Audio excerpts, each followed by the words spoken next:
well, welcome everybody. My name is Tony Hakes. I'm the Director of Regional Programs for the University of Iowa Center for Advancement. And I'm very happy that you have joined us for our chat from the old CAP today. So those of you that weren't on last week's, this is our second chat from the old CAP, which is a series of virtual engagement sessions featuring Iowa alumni and friends sharing stories from their careers, backgrounds, and the university that unites us.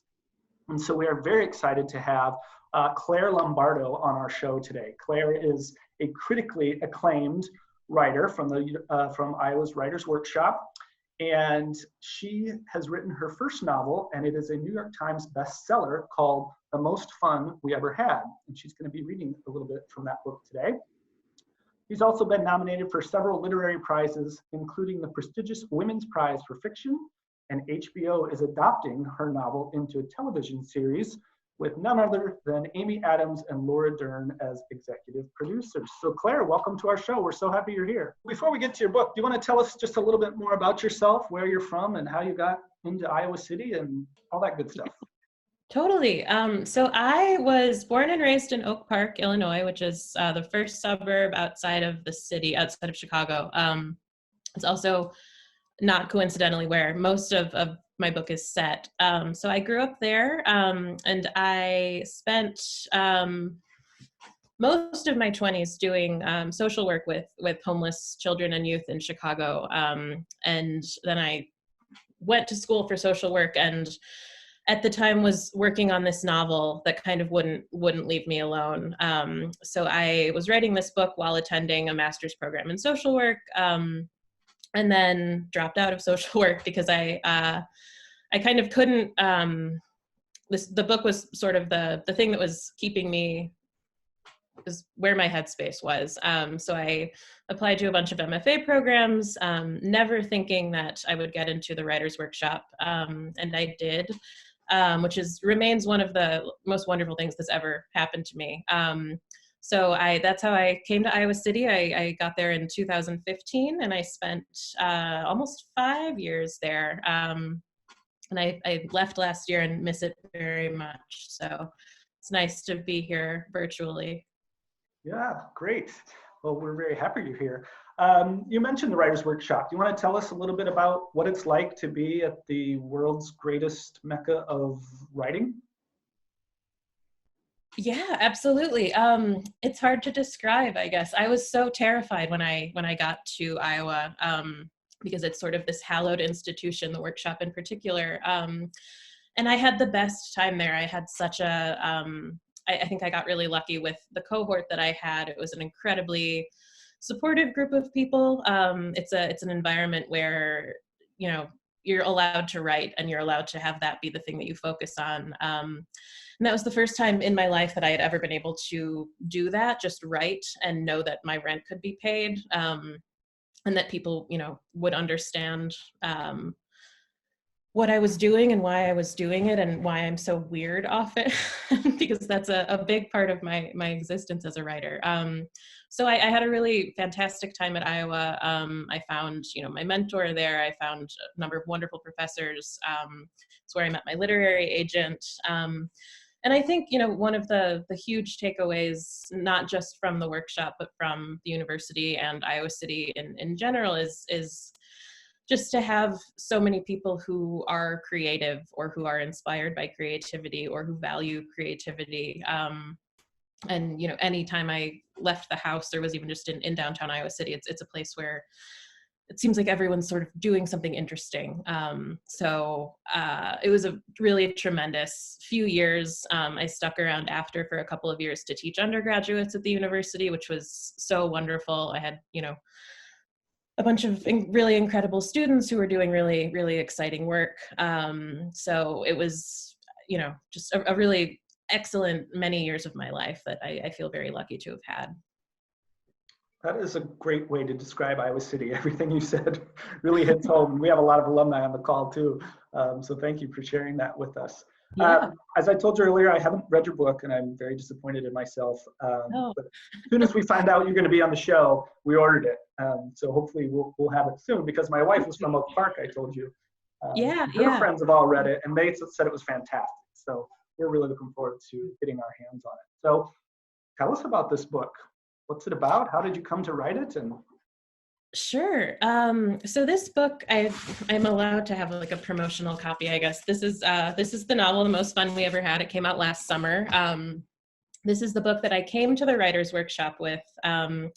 I came to Iowa with an 813-page draft of this novel, and it was completely incoherent and not chronological, and probably like a terrifying manifesto. And over the sort of years I spent at Iowa, it became shaped into what it is now. So it's a family saga, sort of reductively speaking. It follows the Sorensen family. The parents, David and Marilyn, and their 4 daughters, and it follows them for about 50 years. And at the heart of this novel, so I would say at the emotional heart of this novel is this sort of ironclad marriage between David and Marilyn, who meet in their early 20s. I'm going to read a passage when they meet. They meet in Chicago, but they move to Iowa City together. So I'm going to read a passage in a little bit about that. But and they just sort of embark on this crazy. They're just sort of madly in love with each other in a way that ends up becoming a hindrance to their daughters instead of something nice. And then I would say the sort of narrative catalyst of this book is one of the daughters has placed a child for adoption, thinks that she's never going to see him again, and he resurfaces at age 15.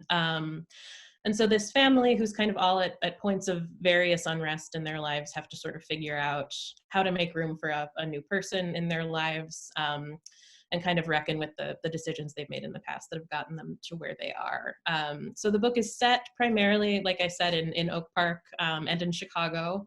And then about a third of it is set in Iowa City, which is where the parents decide the father is a physician and goes to medical school at the University of Iowa. So they spend their early years in Iowa City, which I actually wrote prior to getting into the workshop and moving to Iowa City. So it was sort of like a fun happenstantial thing that I imagined this place where I'd never been, and then ended up spending many years of my life there. So that's my elevator pitch. Yeah.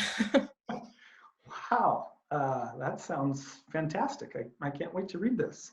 Thank you. And so you've selected a section for us today that you Yeah. would like to read. And so I'm just going to turn that over to you and sit back and enjoy like everybody else. Okay. Great. Thank you. Really all you need to know, so David and Marilyn are a young couple. They have moved to Iowa City, like I said, because David gets into medical school. Marilyn is midway through an English degree at the time and puts her schooling on hold because they have their first child. And then very shortly thereafter, they have a second child. So they have 2 kids within 11 months. So in this section, David and Marilyn are at a faculty party. And I think that's all you need to know. So I'll start there. His wife was a good actress. He watched her across the room in a showy 3-story neoclassical belonging to the dean of the medical school, violet wrapped against her chest in a sling, swaying slightly from left to right, sipping modestly from a glass of red wine, smiling in a way that was at once sleepy and beatific as she said, "I just love being a mom. It's the most fun I've ever had." He begged to differ. At home, she seemed skittish and miserable and crazy, cooing maniacally to either baby or hand-washing bibs and onesies with the demented ferocity of an old-world Italian grandmother. She slept hard and fast in short bursts, in a way that seemed both deeply unhealthy and innately functional. He did the same thing, working so much that he could no longer distinguish a Tuesday from a Friday, dusk from dawn. I sort of feel like that now. That's my aside. She came to visit him at school sometimes with the babies, and she accepted the hugs he gave her like a junkie, clung to him like Velcro, and didn't let go until he did. It always pained him a little to pull away from her. She was talking to one of his professors, a neurologist in his 40s. He wasn't sure what version of her Dr. Fletcher was seeing, the charming, beautiful, confident woman who made him feel protective and jealous, or the sleep-deprived, hormonally flimsy, unoccupied housewife who had the audacity to say things like, "It's the most fun I've ever had." High praise, his teacher said, and David felt an immediate stab of pity for his wife. She was still so young and looked it suddenly. He could see her facade starting to buckle, and he excused himself from a circle of classmates and went to her, touching the small of her back. Just hearing about the joys of new parenthood, Dr. Fletcher said, smiling in a way that might have been mocking. Mocking Marilyn? His wife looked at him with something like desperation. Please don't sell me out, not in front of all these people. I know I was crying in the shower this morning, but please just play along. It's the most gratifying, terrifying, wonderful thing in the world, David said, unusually flowery, and Marilyn smiled at him, leaned back into his hand. Do you have children? She asked Dr. Fletcher. Wendy was at home being minded by a neighbor. Violet was 10 weeks old and too young to be left with the sitter. It had seemed like too much to bring both girls, but he knew that Marilyn felt Wendy's absence like a phantom limb. God, no, the doctor said. I always thought it would be unfair given the hours I keep. Marilyn flushed. David watched her. But hey, Dr. Fletcher said, some people make it work. Indeed, David said. The doctor leaned in conspiratorially. I'd advise you guys to stop at 2, though. Corrigan's got 4 kids and he can barely stay upright. He nodded over to one of David's supervisors at the hospital, who was standing beside a woman David presumed to be his wife. Both of them looking like the walking dead, wide-eyed and used up, their defeated bodies slouched away from each other. 4? He cupped his hand more firmly around his wife's hip. Fell asleep standing up during an appendectomy last week, Dr. Fletcher said, as Marilyn excused herself. He couldn't tell what it meant when she squeezed his hand and slipped away. She was quiet on the way home. Nice house, huh? He asked as they walked across the lighted bridge over the river. I didn't realize there were houses like that around here. Immediately, he realized he was opening a door he'd worked hard to barricade closed. Yes, such a far cry from our neighborhood, she said, lifting her hand to shield Violet's sleeping face from the passing headlights. Their corner of Iowa City was on the run-down side, but it was quiet. There was a park a few blocks from the house where she could take the girls. It was warm and safe. He bristled, but before he could take offense, she reached for his arm, wove hers through the bend in his elbow. Sorry, she said. I'm in a mood. Fletcher's a condescending jerk, he said. She pulled him closer, their hips bumping together a few times until they found their stride. He must think I'm, what did I say to him? The most fun what an asinine thing to, I just hope I didn't embarrass you, she said dejectedly. She wasn't looking at him, had her eyes fixed on a blinking light down the river. He shook his head vigorously. Of course not, never. I wonder if I'll ever have something interesting to say again. You're being too hard on yourself, he said. You're placating me. She swung her bag around her arm. I would kill for a cigarette. Yet another earthly pleasure that would arguably help to keep me sane, and yet, we're not earthly, he asked, me and the girls? The girls and I, she corrected. No, you're ethereal, my intangible everything. The statement seemed both incredibly romantic and unbearably sad. When they arrived home, he dispatched the sitter while Marilyn went to check on Wendy. He made a couple of peanut butter and jelly sandwiches, knowing that Marilyn hadn't eaten much at the party. When he brought them to their bedroom, Marilyn was nursing Violet, holding her in one arm, while the other hand traced lines up and down Wendy's back. Wendy, who was curled into the crook of Marilyn's knee, breathing deeply. And there she was, his wife, home again, back with her babies, freed from having to needlessly justify her existence to the likes of Fletcher. She raised her eyes to him and he weakened at the knees. Would I know if I had mastitis? She asked him, frowning down at herself. Also, Wendy needs to be changed, if you don't mind. They would repeat it for years to come in times of strife. The most fun I've ever had. We'll stop there.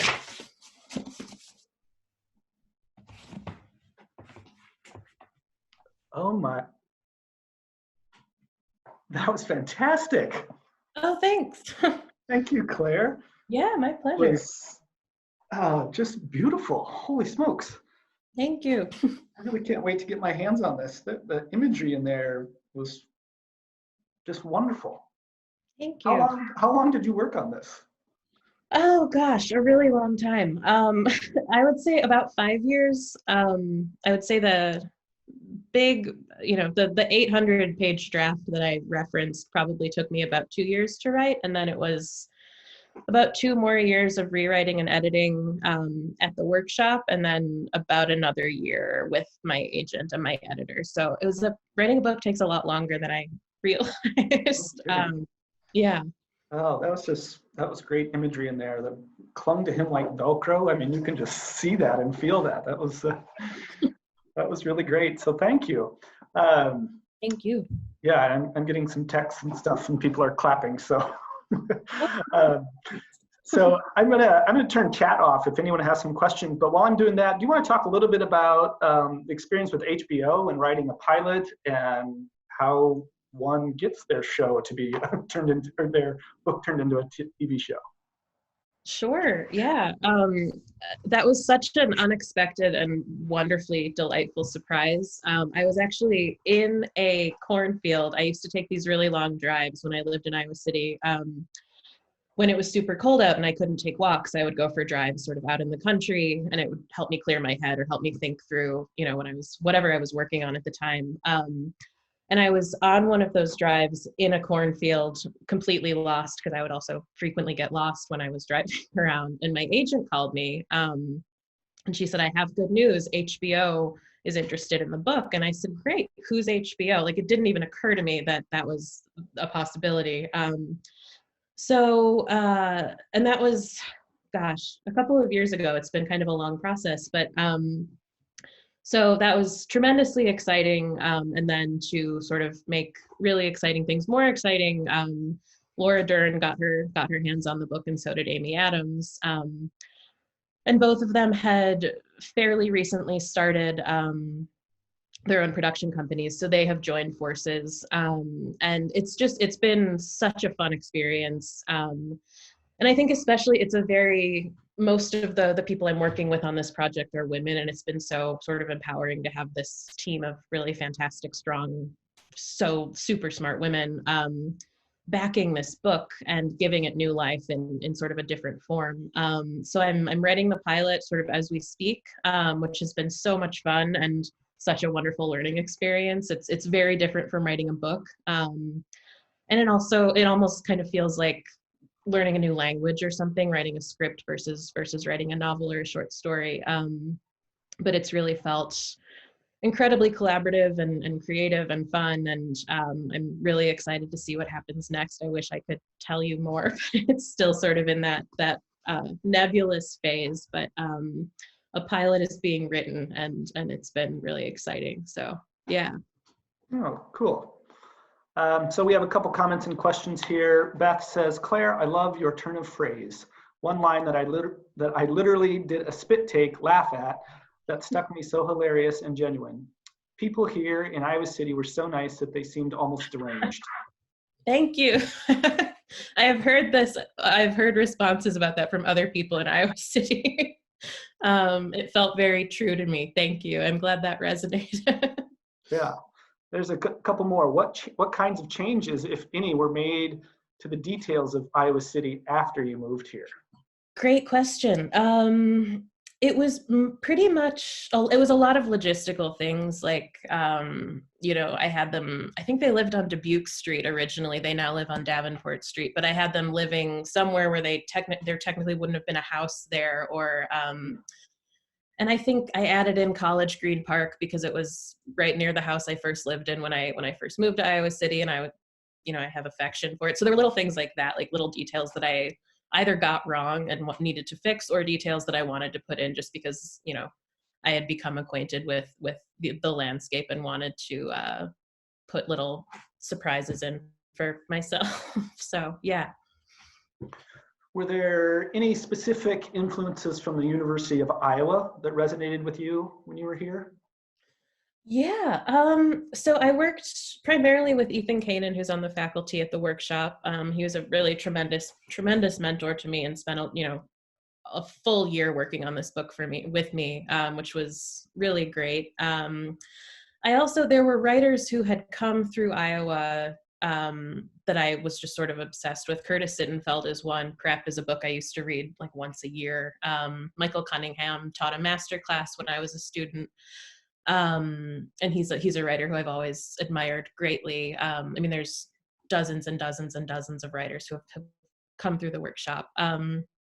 I'm trying to think of what else at the university. Working with my students, I found incredibly inspiring, and I would find oftentimes, my poor student, I was like in the process of reworking a book and then trying to sell a book when I was teaching. So I was often, that was at the forefront of my mind, but our conversations about fiction, would often help me think about things I was working on in my own writing. So it ended up being kind of reciprocal, which is one of the great things about teaching fiction and studying fiction writing, is that you have that kind of back and forth between professor and student.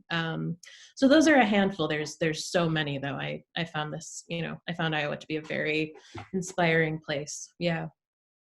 Cool. Can you talk about your writing process? Specifically, how do you get started with a new idea? Yeah, that's a great question.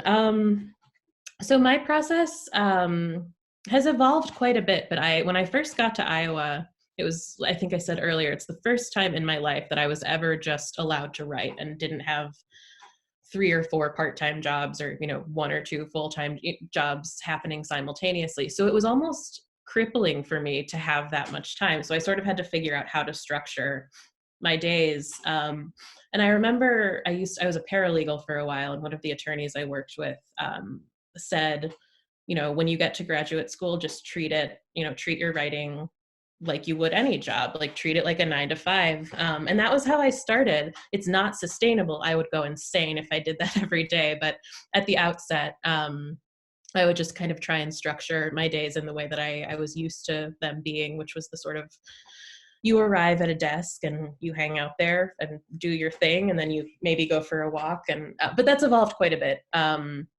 Since then, I take a lot of walks.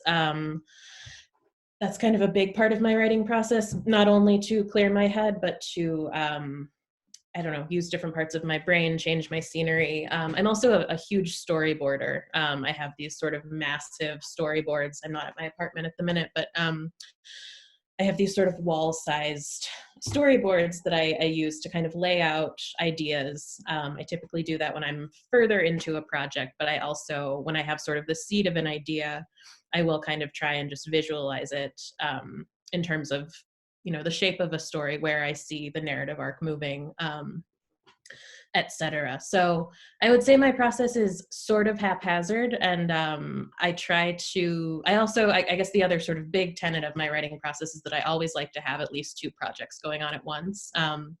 And that way, when I'm in those sort of murky, scary stages of starting a new project, I have a fallback. I have, here's this other thing that I've been working on for a while that I feel more confident about. So right now I'm working on my second book, and I'm working on a screenplay. So if I get tired of one or I hit a wall with one, I can fall back on the other. So that's a big part of how I keep up momentum as a writer. That's interesting. The book is from a few different viewpoints. Did certain characters' headspaces and voices come more easily to you than others? Yeah, these are really good questions. The book has 7 narrative points of view, which made me feel sort of insane sometimes when I was writing it. And some definitely did come easier than others. There's a character named Wendy who is the most sort of outspoken. She's kind of the pot stirrer, the instigator. And her voice came so easily to me, not because it's anything like my own voice, but because she's constantly setting things in motion. She's constantly saying the things she's not supposed to say, or saying something to set something else in motion, or, saying something to upset someone else. And that's a wonderful device to have as a fiction writer, is just characters who behave badly or, say the thing they're not supposed to say. So Wendy came very easily to me. A character like David, who's the father, who's, could not be less like me in terms, he's a, 65-year-old father of 4, physician. Like I do not share any of those traits. He was a little harder to get down. But it was really, for all of them, just a matter of me spending a lot of time in their heads and writing pages and pages and pages of material that I, never use, but I was just writing to sort of get the voice more firmly in my psyche. So there's several questions about Iowa City, and someone said, why did you choose Iowa City before moving here? That's a good question. I wish I had a better answer. I think I had applied to Iowa at the time. And one of my sisters had gone to Iowa for her undergraduate. So I had been to Iowa City when I was like 3. I have no memory of being there. But I wanted a Midwestern college town. And I think probably some part of me, it was wishful thinking, like, let me imagine what this place looks like. The sort of like, if you build it, they will come mentality, which is an Iowa reference, I guess. But Yeah, it was sort of just kind of a funny accident for the most part. Yeah, well, it's great. I'm glad that it was an accident that worked out well. Me too. Thank Um, Randall says, I loved the book. It pulled me in. At times it seemed like a memoir. Can you talk a little bit about how fiction is influenced by personal experience? Totally, yeah. So my major overarching statement is that this isn't an autobiographical novel, but there is a great deal that overlaps with my life in terms of place. I wrote it in a place that I know very well and grew up in, and knew which direction the streets ran and stuff. I'm talking about Oak Park. And I'm also the youngest of 5 kids. And this is a novel about a family of 4. So I think there's nothing plot based in this book that is autobiographical, but I definitely, parts of just who I am as a person in the world influenced, this book. And so I would say this book isn't about my siblings, but I'm the youngest child of 5 kids, and my, status as that person shaped the way I looked at the world and made me sort of innately curious or nosy or fascinated by my siblings, and so growing up with that mentality, that was just how I moved through the world, definitely bled onto the page and helped me shape the Sorensen family. So I would say, yeah, a lot of it was sort of, it's almost like osmosis or something. It's you know I can't separate the me that's just a body on the earth from the me that's, I'm just like devolving here.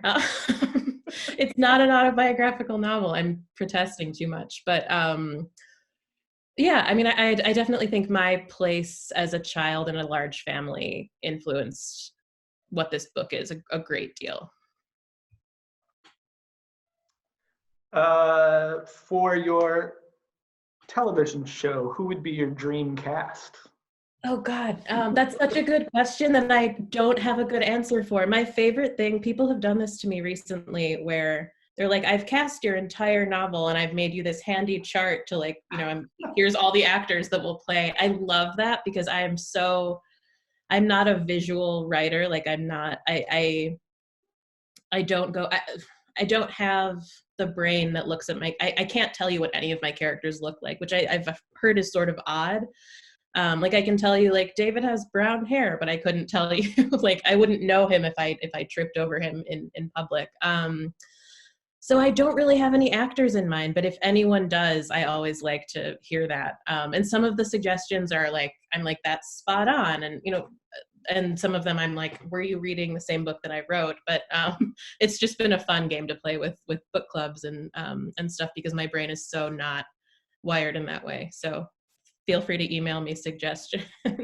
Yeah, so there's a few kind of similar questions here coming in too. First book being turned into a television series. What's your next book or what's next on the horizon for you? Good question. I wish I had a better answer to that too.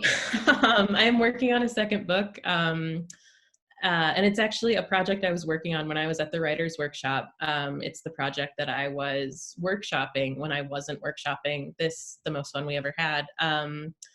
So it's been kind of fun to return to. That's another sort of rule for me is that if something isn't working, it usually helps me to just set it aside for a while. So with this second book in particular, I set it aside for a couple of years, both because I was editing my first novel and then sort of all the things that arise after a book comes out.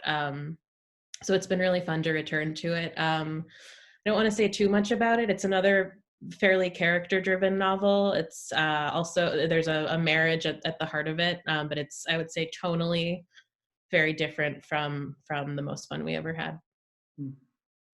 Very cool. Well, we're just about coming up on the end of our time here. You had mentioned to me with the lockdown quarantine how important it is to support local bookshops. Yes. What are your thoughts sort of on how we can do that or what you want us to do? Yeah, I would say so. Prairie Lights is a place that's very close to my heart. Not only because I used to work in I would work on my book in the cafe almost every day, but they have been such wonderful supporters of this book. and of the writers workshop and me as a writer.